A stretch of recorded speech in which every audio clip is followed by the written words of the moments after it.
May 1 രാവിലെ അന്നത്തെ പ്രതിപക്ഷ നേതാവ് മംഗലാപുരത്തേക്ക് ഒരു യാത്ര നടത്തുകയുണ്ടായി. ആ യാത്രയിൽ അദ്ദേഹത്തോടൊപ്പം ഉണ്ടായിരുന്നത് ഈ സ്വർണം കള്ളക്കടത്തിൽ, സ്വർണം കവർച്ചയിൽ SIT ചോദ്യം ചെയ്ത രജികുമാർ എന്നൊരു വ്യക്തി കൂടി അദ്ദേഹത്തോടൊപ്പം ഉണ്ടായിരുന്നു എന്ന് ബിഗ് TV റിപ്പോർട്ട് ചെയ്തിട്ടുണ്ട്. ആ യാത്ര ഈ കാടാമ്പുഴ ക്ഷേത്രം സന്ദർശിക്കാനാണ് എന്നാണ് പ്രതിപക്ഷ നേതാവ് വിശദീകരിച്ചത്.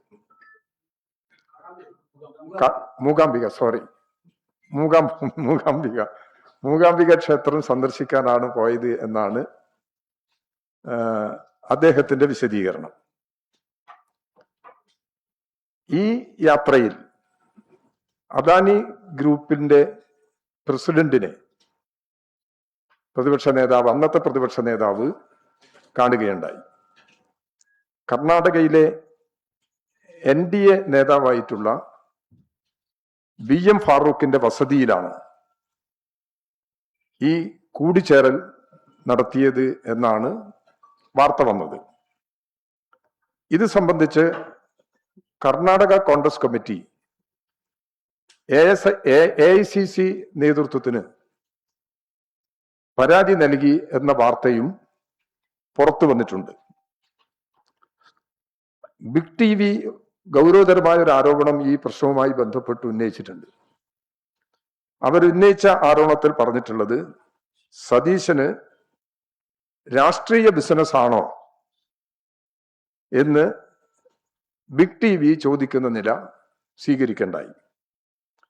ഇങ്ങനെ ഒരു ഗൗരവമേറിയ ഒരു ആരോപണം വളരെ ഉന്നത സ്ഥാനത്ത് നിൽക്കുന്ന ഒരാൾക്കെതിരെ ഇപ്പോൾ മുഖ്യമന്ത്രിയാകും എന്ന് പ്രതീക്ഷിക്കുന്ന ഒരാൾക്കെതിരെ ഉയർന്നു വന്നാൽ അതിന് ആവശ്യമായി ഈ പരാതി ശരിയാണോ തെറ്റാണോ?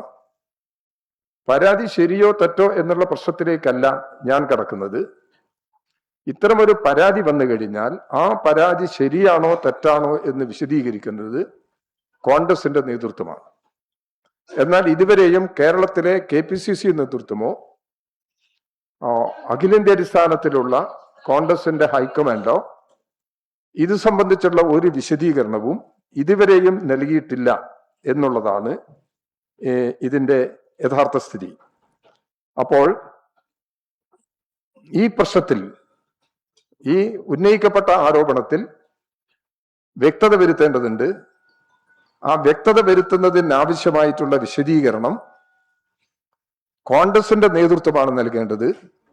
രണ്ട് കോൺഗ്രസിനും വിശദീകരണം നൽകാനുള്ള ഉത്തരവാദിത്വമുണ്ട്. KPCC നേതൃത്വത്തിനും ഉത്തരവാദിത്വമുണ്ട്. AICC നേതൃത്വത്തിനും ഉത്തരവാദിത്വമുണ്ട്.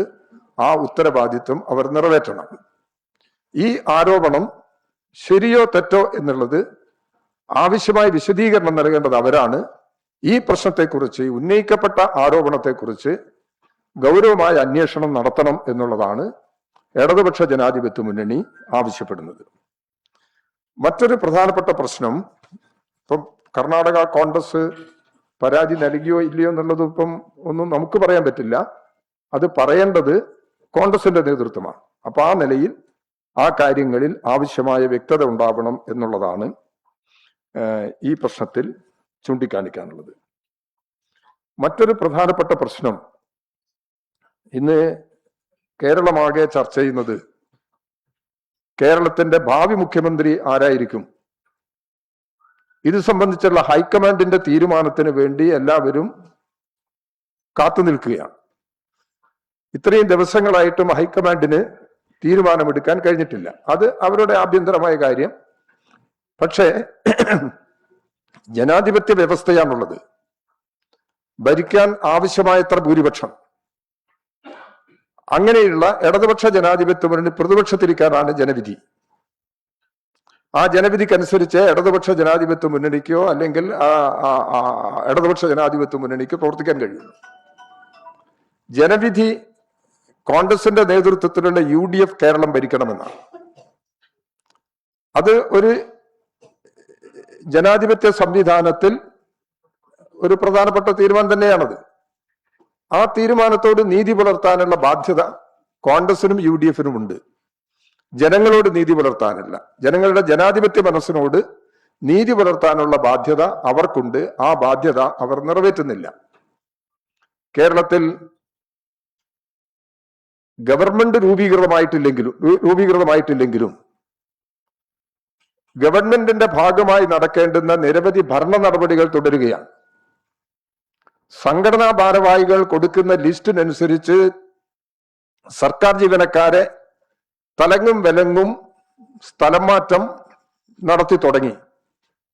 ഏത് ഗവൺമെന്റ് തീരുമാനപ്രകാരമാണെന്നറിയില്ല. സംഘടനാ ഭാരവാഹികൾ നൽകുന്ന നിർദ്ദേശത്തിന്റെ അടിസ്ഥാനത്തിൽ ഉദ്യോഗസ്ഥന്മാർ ഇത് നടപ്പിലാക്കുന്നു എന്നുള്ളതാണ് മനസ്സിലാക്കാൻ കഴിയുന്നത്. ഇത് യഥാർത്ഥത്തിൽ നീതിയാണ്. ഒരു സമൂഹത്തോട് കാണിക്കേണ്ടുന്ന രാഷ്ട്രീയമായിട്ട് ഭിന്നതകളൊക്കെ ഉണ്ടായേക്കാം. ഒരു ഗവൺമെന്റ് പോലും രൂപീകരിക്കാത്ത സന്ദർഭത്തിൽ സംഘടനാ ഭാരവാഹികൾ കൊടുക്കുന്ന നിർദ്ദേശങ്ങളുടെ അടിസ്ഥാനത്തിൽ ഉദ്യോഗസ്ഥന്മാർ സ്ഥലമാറ്റം നടത്തുന്നു. ചിലർ നിർബന്ധമായി ലീവ് എടുത്തു പോകേണ്ടുന്ന സ്ഥിതി വരെ ചില മേഖലകളിൽ വന്നിട്ടുണ്ട്. മനസ്സിലാക്കിയിട്ടുള്ളൊരു വിവരം സപ്ലൈകോയുടെ അരിവിലയിൽ മാറ്റം വരുത്തിയിട്ടുണ്ട് എന്നുള്ളതാണ്. സാധാരണ ഈ അരിവിലയിൽ ഇവിടെ ഇടതുപക്ഷ ജനാധിപത്യ മുന്നണി ഗവൺമെന്റ് അധികാരത്തിൽ വന്നപ്പോൾ 13 ഇനം സാധനങ്ങൾക്ക് വിലവർദ്ധനവില്ല. പിന്നീട് ഒരിക്കൽ വില വർദ്ധിപ്പിക്കുന്നത് ക്യാബിനറ്റിന്റെ തീരുമാനത്തിന്റെ അടിസ്ഥാനത്തിലാണ്. എന്തെങ്കിലും മാറ്റം വരുത്തണമെന്നുണ്ടെങ്കിൽ ക്യാബിനറ്റാണ് തീരുമാനിക്കേണ്ടത്.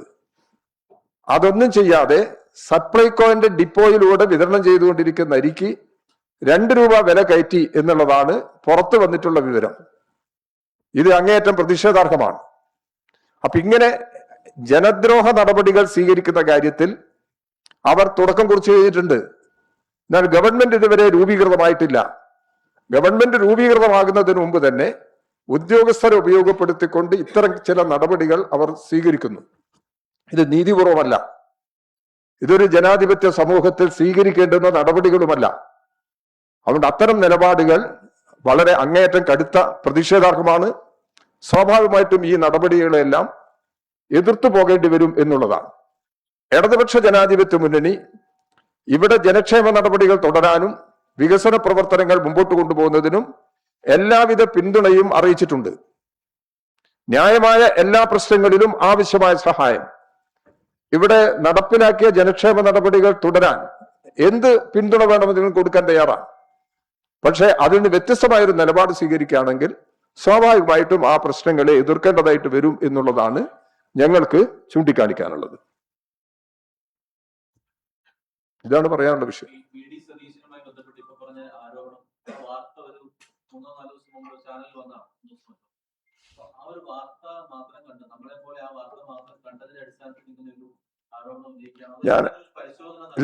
ഞാൻ പരിശോധന നടത്തണമെന്നേ പറഞ്ഞിട്ടുള്ളൂ.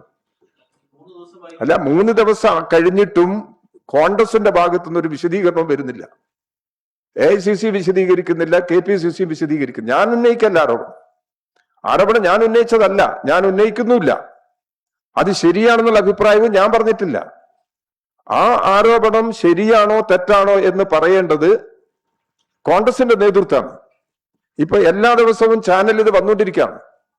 ബിഗ് TV വളരെ ഗൗരവത്തോടുകൂടി വാർത്ത പ്രസിദ്ധീകരിച്ചുകൊണ്ടിരിക്കുകയാണ്. അത് ശരിയോ തെറ്റോ എന്നുള്ളതൊന്നും ഞാൻ പറയുന്നില്ല. ഇതിൽ ജനങ്ങളിൽ തെറ്റിദ്ധാരണ ഉണ്ടാവാതിരിക്കണമെന്നുണ്ടെങ്കിൽ ആവശ്യമായ വിശദീകരണം നൽകണം. അതേ ഞാൻ പറഞ്ഞിട്ടുള്ളൂ.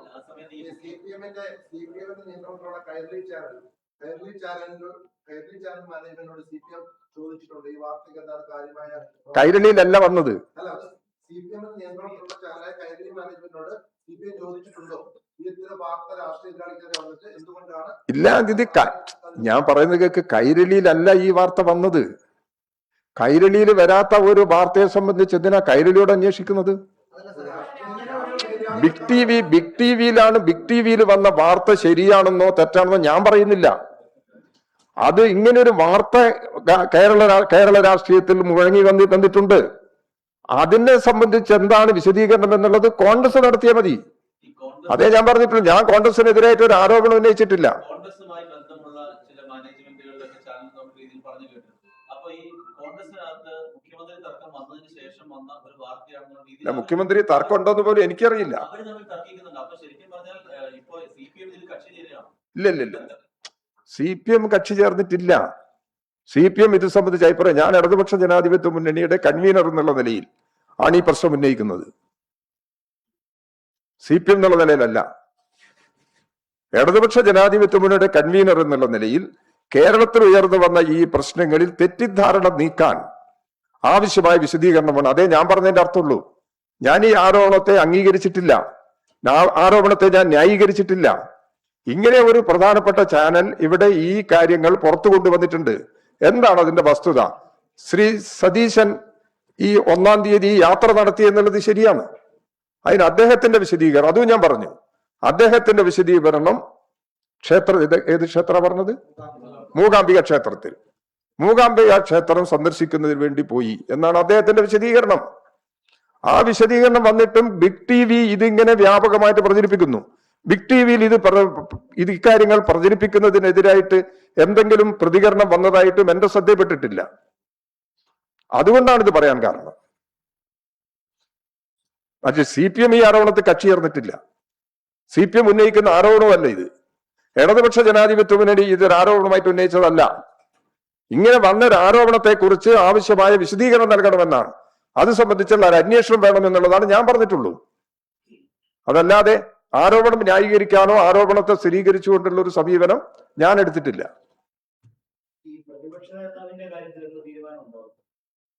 അതിപ്പോ അവർക്കേ പറയാൻ പറ്റുള്ളൂ. ആ പ്രതിപക്ഷ നേതാവിന്റെ അത് മുഖ്യമന്ത്രി തീരുമാനം വന്നോട്ടെ. എന്തിനാ ഇപ്പൊ നിൽക്കുന്നത്? അതിലെന്ത് കാത്തിരിക്കാൻ? മുഖ്യമന്ത്രി വന്നിട്ടല്ലേ പ്രതിപക്ഷ നേതാവ്. പ്രതിപക്ഷ നേതാവിന്റെ കാര്യം പറയേണ്ട സമയത്ത് പറയും, തീരുമാനിക്കേണ്ട സമയത്ത് തീരുമാനിച്ചു പറയും. ഇത്രേ കാര്യമുള്ളൂ. അതായത് ഒരു തർക്കത്തിന്റെ പ്രശ്നമല്ല. നിങ്ങൾ ഉന്നയിക്കുന്ന രീതിയിലുള്ള ഒരു തർക്കത്തിന്റെയും പ്രശ്നം പ്രതിപക്ഷ നേതാവിനെ തീരുമാനിക്കുന്ന കാര്യത്തിൽ ഇല്ല.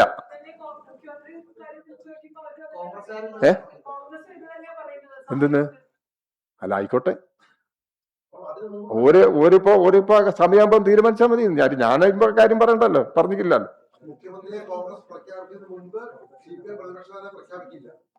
അങ്ങനെ വേണോ? ഇല്ല, അങ്ങനെ ഞാൻ പറഞ്ഞിട്ടില്ല.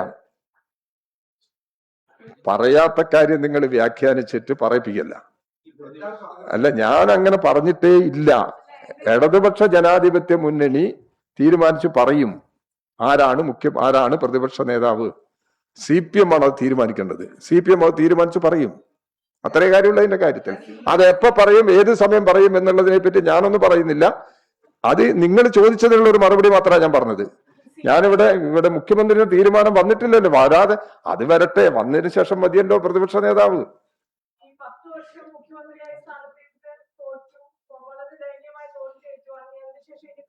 ദയനീയമായി തോൽവി 19,000 വോട്ടിന് ജയിച്ചത്. അതേനാരും ദയനീയമായി തോൽവി കേരളത്തിലാകെ. അല്ല, മുഖ്യമന്ത്രിയുടെ കാര്യം പറഞ്ഞുകൊണ്ട് പറഞ്ഞതാണ്.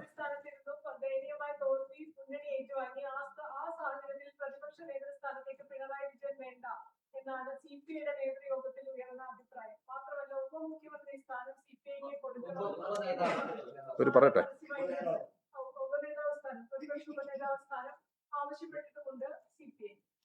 CPI ആവശ്യപ്പെട്ടിട്ടുണ്ടെങ്കിൽ അവരോട് അന്വേഷിച്ചാൽ മതി. CPIയുടെ ജനറൽ സെക്രട്ടറിയുടെ ഒരു പത്രസമ്മേളനത്തിലെ വാർത്ത ഇന്ന് പത്രം പ്രസിദ്ധീകരിച്ചിട്ടുണ്ട്. ഞാനത് ജനയുഗം പത്രത്തിൽ വന്ന വാർത്ത പൂർണ്ണമായിട്ട് ഞാൻ വായിച്ചിട്ടുണ്ട്. ആ വാർത്തയിലൊന്നും താങ്കൾ ഇപ്പോൾ ചൂണ്ടിക്കാണിച്ചിട്ടുള്ള പ്രശ്നങ്ങൾ ഉയർത്തിക്കൊണ്ടുവന്നിട്ടില്ല. പ്രതിപക്ഷ നേതാവിന്റെയും ഉപനേതാവിന്റെയും ഒക്കെ പ്രശ്നം കേരളത്തിൽ ചർച്ച ചെയ്ത് തീരുമാനിക്കും എന്നാണ് അവർ പറഞ്ഞിരിക്കുന്നത്. CPIക്ക് അങ്ങനെ ഒരു ഡിമാൻഡ് ഉണ്ടോ ഇല്ലയോ എന്നുള്ളത് എനിക്കറിയില്ല. CPIയുടെ ജനറൽ സെക്രട്ടറി പത്രസമ്മേളനത്തിൽ പറഞ്ഞിട്ടുള്ള ഒരു വിവരമാണ്. അവിടെ അഖിലേന്ത്യാ പാർട്ടി നേതൃത്വം സംസാരിച്ചതിന് ശേഷം പറഞ്ഞിട്ടുള്ള ഒരു കാര്യമാണ് നമ്മുടെ മുമ്പിലുള്ളത്. ഞങ്ങളത് ഇപ്പം ഇടതുപക്ഷ ജനാധിപത്യ മുന്നണിക്കകത്ത് ഈ വിഷയങ്ങൾ ചർച്ച ചെയ്തിട്ടില്ല. സാധാരണ കീഴ്വഴക്കം അനുസരിച്ച് CPIM തീരുമാനിക്കേണ്ടതാണ് ആരാണ് പ്രതിപക്ഷ നേതാവ്. അതിവിടുത്തെ CPI നേതൃത്വവും അത് വ്യക്തമാക്കിയിട്ടുണ്ട്. അത് CPIM ആണ് തീരുമാനിക്കേണ്ടത്. പിണറായി വിജയൻ ഇങ്ങനെ പ്രതിപക്ഷ നേതാവ് ആവാൻ പാടില്ല എന്ന നിലപാട് CPI എടുത്തതായിട്ട് എനിക്കറിയില്ല. അങ്ങനെ എടുത്തതായിട്ടുള്ള ഒരു വിവരവും നമ്മുടെ മുമ്പിൽ വന്നിട്ടില്ല. അതാണ് ഇതിന്റെ കാര്യം. ഉപനേതാവ് എന്നുള്ളത് അവരുടെ അഭിപ്രായം പറഞ്ഞു, അത്ര കാര്യമുള്ളൂ. അങ്ങനെ എടുത്താൽ മതി. അത് അവര് പറയാലോ, ഒരു പാർട്ടി എന്നുള്ള നിലക്ക് പറയാലോ. അതെങ്ങനെ എടുത്താൽ മതി? അത് തീരുമാനമല്ലല്ലോ.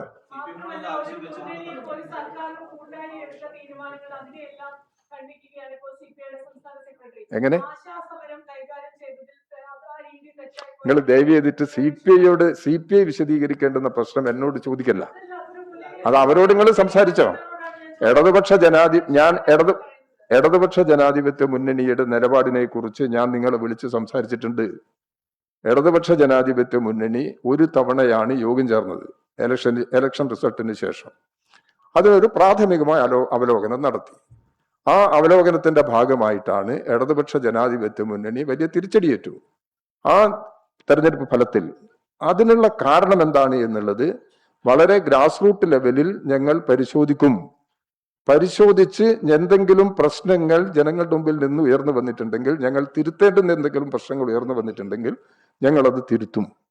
ഇത്രയും കാര്യങ്ങളാണ് ഇടതുപക്ഷ ജനാധിപത്യ മുന്നണിക്കകത്ത് ആലോചിച്ചത്. അതല്ലാതെ ഇതിന്റെ മറ്റ് വിശദാംശങ്ങളെല്ലാം താഴെ പാർട്ടി നിലവാരത്തിൽ ചർച്ചകൾ നടക്കുന്നുണ്ട്. ആ ചർച്ചകളുടെ അടിസ്ഥാനത്തിലുള്ള തീരുമാനങ്ങൾ വരട്ടെ.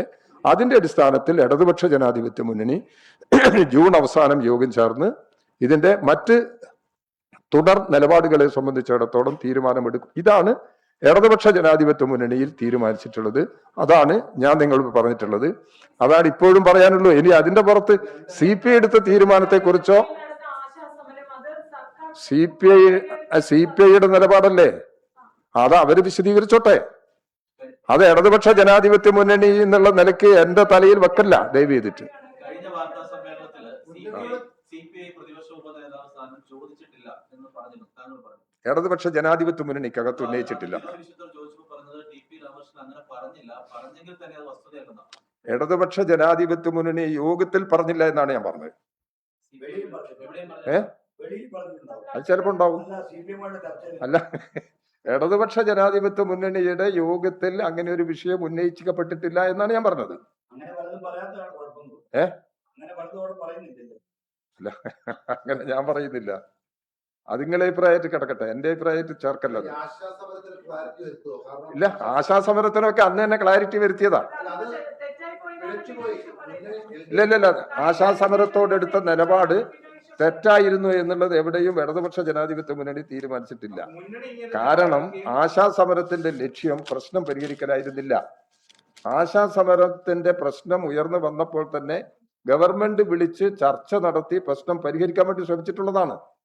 അതിന് സഹായകരമായ നിലപാട് സ്വീകരിച്ചില്ല. രാഷ്ട്രീയമായിട്ട് അതിനെ വേറെ വഴിക്കൂടെ തിരിച്ചുവിടാനുള്ള പരിശ്രമമാണ് നടത്തിക്കൊണ്ടിരുന്നത്. അതാണ് അതിന്റെ വിശദാംശങ്ങളൊന്നും പിന്നീട് ഞങ്ങൾ ചർച്ച ചെയ്തിട്ടില്ല.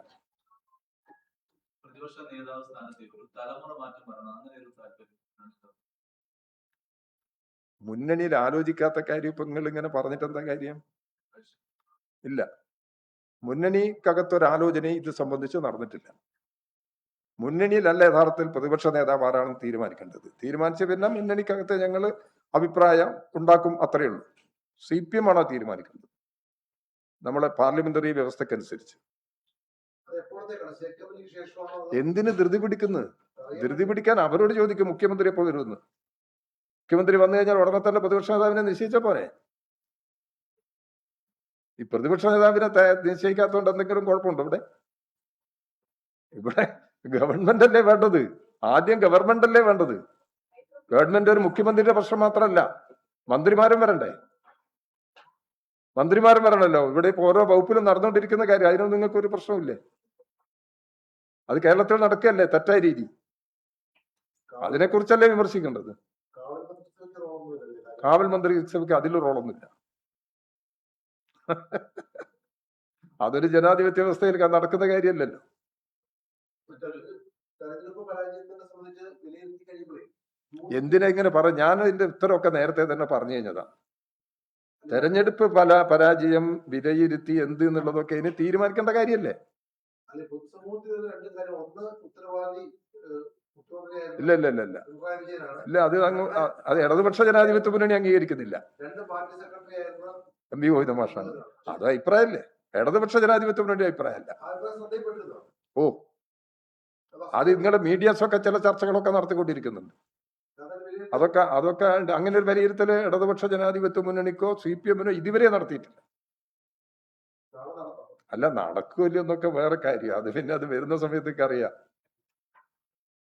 ശരി, ഓക്കെ. പെട്രോൾ ഡീസൽ വില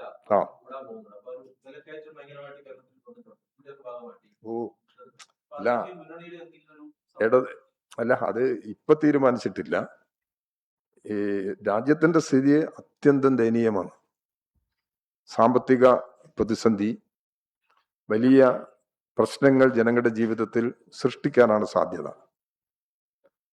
ഇവിടെ നമ്മുടെ പല പല അങ്ങാടികളിലും പട്ടണങ്ങളിലെല്ലാം ധാരാളം ഹോട്ടലുകൾ ഇപ്പോൾ പൂട്ടിക്കഴിഞ്ഞിട്ടുണ്ട്. പാചകവാതകം ലഭിക്കാത്തതിനെ തുടർന്നാണ്. അപ്പോൾ ഈ പ്രതിസന്ധി നമ്മുടെ സാധാരണ കുടുംബങ്ങളുടെ അടുക്കളയിൽ വരെ ഇപ്പൊ എത്തിക്കഴിഞ്ഞിട്ടുണ്ട്. അതിന് പരിഹാരം കാണുന്നതിന് വേണ്ടിയുള്ള നിലപാടുകൾ കേന്ദ്ര ഗവൺമെന്റ് സ്വീകരിക്കുന്നില്ല. ഈ പാചകവാതക വിലക്കയറ്റം തടയാനും ആവശ്യാനുസരണം പാചകവാതകം എത്തിക്കുന്നതിനും എന്താണ് കേന്ദ്ര ഗവൺമെന്റ് നടപടി എന്നുള്ളത് കേന്ദ്ര ഗവൺമെന്റാണ് വ്യക്തമാക്കേണ്ടത്. അതല്ലാതെ ഇതിന്റെ ഭാരം മുഴുവൻ ജനങ്ങളുടെ തലയിൽ ഗവൺമെന്റ് നയത്തിന്റെ ഭാഗമായി രൂപപ്പെട്ടിട്ടുള്ള സാമ്പത്തിക പ്രതിസന്ധിയുടെ ഭാരം മുഴുവൻ ജനങ്ങളുടെ തലയിൽ അടിച്ചേൽപ്പിക്കുന്ന നടപടി ശരിയല്ല. അതാണ് ഇപ്പോൾ സംഭവിച്ചുകൊണ്ടിരിക്കുന്നത്. ആ സംഭവങ്ങൾ നോക്കി ഞങ്ങൾ നിരീക്ഷിച്ചുകൊണ്ടിരിക്കുന്നത്. ഇപ്പം ഇന്ത്യയിൽ നോയിഡ കേന്ദ്രീകരിച്ചുകൊണ്ട് ഒരു സമരം നടന്നല്ലോ തൊഴിലാളികളുടെ. കേന്ദ്ര ഗവൺമെന്റ് നടപ്പിലാക്കിയ ലേബർ കോഡിനെതിരായിട്ടുള്ള സമരമാണ്. ആ ലേബർ കോഡ് നിങ്ങൾ ഉൾപ്പെടെ ബാധിക്കുന്നതാണെന്നുള്ളത് കാര്യത്തിൽ തർക്കമില്ലല്ലോ. വേജ് ബോർഡിനെ പോലും ഇല്ലാതാക്കുന്ന നിലപാടിലേക്കാണ് ലേബർ കോഡ് എത്തുന്നത്. അപ്പൊ അതുകൊണ്ട് ഇത്തരം ജനവിരുദ്ധ നടപടികൾ തുടരുകയാണ്. ആ തുടർച്ച അതിനെതിരായിട്ട് തൊഴിലാളികളുടെ വിപുലമായ സമരങ്ങൾ രാജ്യത്ത് ശക്തിപ്പെട്ടു വന്നിട്ടുണ്ട്. അപ്പം ഇവിടെ കേന്ദ്ര ഗവൺമെന്റ് സ്വീകരിക്കുന്ന സമീപനങ്ങൾ ജനങ്ങളുടെ ജീവിതത്തെ സാരമായി ബാധിക്കുന്നു എന്ന് മനസ്സിലാക്കി അതിൽ നിന്ന് ആ ഗവൺമെന്റ് തിരുത്തൽ നടപടികൾ സ്വീകരിക്കേണ്ടതുണ്ട്. ഗവൺമെന്റിനെ കൊണ്ട് തിരുത്തിക്കുന്നതിനാവശ്യമായിട്ടുള്ള ബഹുജന മുന്നേറ്റം കേരളത്തിൽ രാജ്യത്തുടനീളം രൂപപ്പെടേണ്ടതുണ്ട്. അതിനാവശ്യമായ ആലോചനകൾ ദേശീയ തലത്തിൽ നടക്കുന്നു എന്നാണ് മനസ്സിലാക്കുന്നത്. അതിനനുസരിച്ച് ഈ ജനങ്ങളുടെ പ്രക്ഷോഭങ്ങൾ ഇത്തരം പ്രശ്നങ്ങളിൽ ശക്തമായിട്ട് ഉയർന്നു വരേണ്ടി വരും എന്നുള്ള കാര്യത്തിൽ തർക്കമില്ല.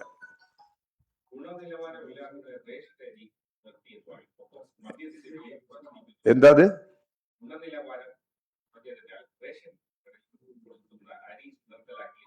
റേഷൻ അരി നിർത്തലാക്കിയോ? അല്ല, എനിക്കറിയില്ല അത്. റേഷൻ അരി എങ്ങനെയാ നിർത്താൻ കഴിയുക? റേഷൻ അരി നിർത്തിയ വിവരം എനിക്ക് അറിയില്ല. എന്താന്നുള്ളത് നോക്കിയിട്ടേ പറയാൻ കഴിയുള്ളൂ. അങ്ങനെയാണെങ്കിൽ അത് കുറച്ച് കടുത്ത നിലപാടാവും. മദ്യത്തിന്റെ വില കുറച്ചില്ലെന്നൊന്നും എനിക്കറിയില്ല. ഓക്കെ, ശരി.